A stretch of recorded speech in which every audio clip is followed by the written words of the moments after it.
Welcome back to Full Time FC with myself, Lane, and we have just witnessed one of the most exciting round of 16 matches in the African Cup of Nations, as Ivory Coast, the host nation, has reigned victorious over the reigning champions in Senegal, where this match did finish 1-1 after 120 minutes, with a goal in the 4th minute for Senegal as they did take an early lead from Habibou Diallo and a 86th minute penalty from Francesi for Ivory Coast, which did tie this match up very late in the contest, but then went the distance through extra time, no goals, and saw this match go into a penalty shootout, where Senegal fatally lost from a strike from Moussa Niakate that hit the left post and was a great shot but just too wide. But this was a game where Ivory Coast completely deserved to win. They had control of this match, 57% possession, 485 passes to Senegal's 340, and won this match. Deservedly won this match. Looking at this from a boxing or UFC standpoint, they went the distance, they won on the point card, and they massively deserve to win this from a footballing standpoint. From a neutral's perspective, guys, like I am, this was a phenomenal match to watch. This was everything you expect from an African Cup of Nations game. It had the unpredictable nature that it did, the underdog truly winning. Nobody expected Ivory Coast to come out and beat the reigning champions in Senegal with the likes of Sadio Mane, Kalidou Koulibaly, Edouard Mendy, all of the superstars that Senegal has. No one expected Ivory Coast to reign victorious, even though they're the host country, and having a brilliant squad in my opinion. But this had all of it.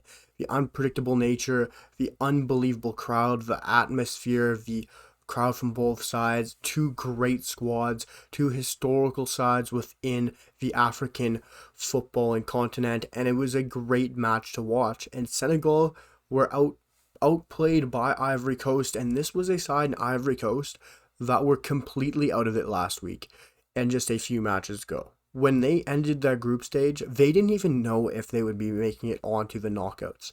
And they came into this, or after that match, completely in the dumps, completely with their heads down, and didn't even expect to be at this point of view. So for Senegal to go out losing to Ivory Coast after the way Ivory Coast have dragged their heels into the round of 16, into the knockout phase, is incredible for Senegal to go out here and lose this match. But personally for me, I predicted Ivory Coast to win this tournament, and I really did think that they would pull this out. I was debating on who would actually win this match, but having backed Ivory Coast to win the tournament, I really felt that they would pull this through, especially as the home nation.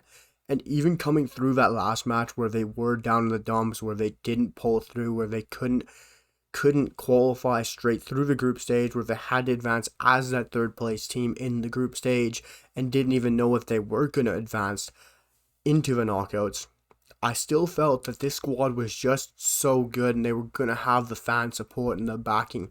And you extremely saw at this match the support they had from the crowd, the backing from the nation, and this team were incredible. All of those penalties, whether you're looking from Senegal or Ivory Coast, were beautiful strikes, fantastically placed. No goalie really stood a chance. It's not one of those shootouts where you could say they should have scored that, they should have finished that, but no, it was a brilliantly done penalty shootout. Yes, Moussa Niakate missed a very good shot, but you can't argue that he should have scored. It was a great placed penalty, but unfortunately hit the post. But this was a match where Ivory Coast deserved the win. Plain as simple. 57% possession, 485 passes. Shots were very even. Ivory Coast did win, creating more big chances, having 2-1, one being a penalty for Ivory Coast. So this was a very even match. The XG was very even. Ivory Coast did edge that out, but you have to take that with a grain of salt, as they did have a penalty, which does give you, of course, quite a bit more XG, with a penalty using usually about 0.95 xg, and they did finish, I'm pretty sure, around 1.27 xg as they did. So it was an extremely equal match, but Ivory Coast did dominate this game for most parts of it, controlling the ball, controlling the tempo, especially in extra time. Ivory Coast were the team that were looking to push on and win the match, as they did have the confidence, they had the belief, and they had the backing of their home support. And when you have a midfield that Ivory Coast does, and you line up in a 4-3-3 and you outnumber the Senegalese midfield, where Senegal did line up in that 3-4-3 setup where they have two central center midfielders in Papamate Sarr and Kamara. Ivory Coast just got the better of them in the midfield, I found. Jean-Michel Seri, the championship man, had a fantastic game, finishing with a 7.8 match rating. The longtime Fulham midfielder and now playing for Hull City in the championship, played the full distance, 120 minutes, 7.8 match rating. He was phenomenal, as well as the likes of Conan and Evan Ndika, who were quality as well. But you got to look at this Ivory Coast side going into the later stages now of this AFCON. They're going to be an extremely dangerous side, especially when you look at who they're bringing on off the bench.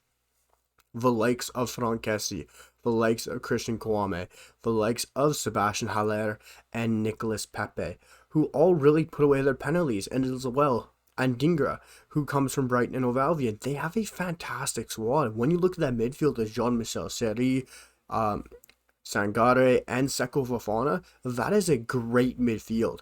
All very much destroyers who like to win the ball, put in a difficult and tough challenge. They're not going to shy away from a 50-50. They can play the simple pass, and they can all hit that shot from range. This is a dangerous midfield going further into the tournament. Having huge midfielders there and who are destroyers, it's going to be hard to really break this Ivory Coast side down going into a knockout into the later stages of this tournament, where, of course, in tournament football, it does become a bit more tight. It becomes a bit more difficult to score on opponents. And tournament football is not a tournament style or a league style where you're going to go out and you're trying to score loads of goals. In tournament football, you're playing to win the game. It could be a 1-0, it could be a 1-1, you might play for extra time. There's not going to be a lot of goals in it, I do feel. So having a midfield and an extremely strong backline with Serge Aurier, Conan, Ndika, Kosunu, this is a brilliant back line. And when you have a destroying midfield, and like says Jean-Michel Seri, if he continues to put in those performances, I think it'll be extremely difficult for this Ivory Coast side to break down. And when you have those attacking players to bring on late in the game, and Kouame, Haller, Pepe, Adingra, this side is extremely talented. And I don't know if there's going to be many sides going into this game, into the further side in the legs of the African Cup of Nations, who can really beat this Ivory Coast side. Yes, you look at Nigeria. Yes, you look at Morocco. You still look at the likes of Guinea, who are having a fantastic tournament. Congo look incredible. There are some fantastic sides in this tournament, but I think they can easily make it in the semi-final, as their opponent will be the likes of either Burkina Faso or Mali. And I do believe Mali makes it out of that. So that'll be an extremely great matchup to watch, as Mali has a great side and a very exciting team from this tournament so far, as they have a great squad, just as the likes of Ivory Coast do as well. When you look at the likes of Mali's team, they have a brilliant midfield as well. Yves Bissouma, Mohamed Kamara, Amadou Haidara, some great footballers, as well as Boubacar Traore. They just don't fully have that attacking power that the likes of Ivory Coast do, with Haller, Adingra, and so many talented forwards. Mali are more so build up a technical midfield and a strong back line. So it'll be very interesting to see how Ivory Coast match up against either Mali or Burkina Faso, but I believe Ivory Coast will definitely find themselves in the semifinals of this tournament. But do you guys think Ivory Coast deserve to win this match, and can they go the distance and win this tournament?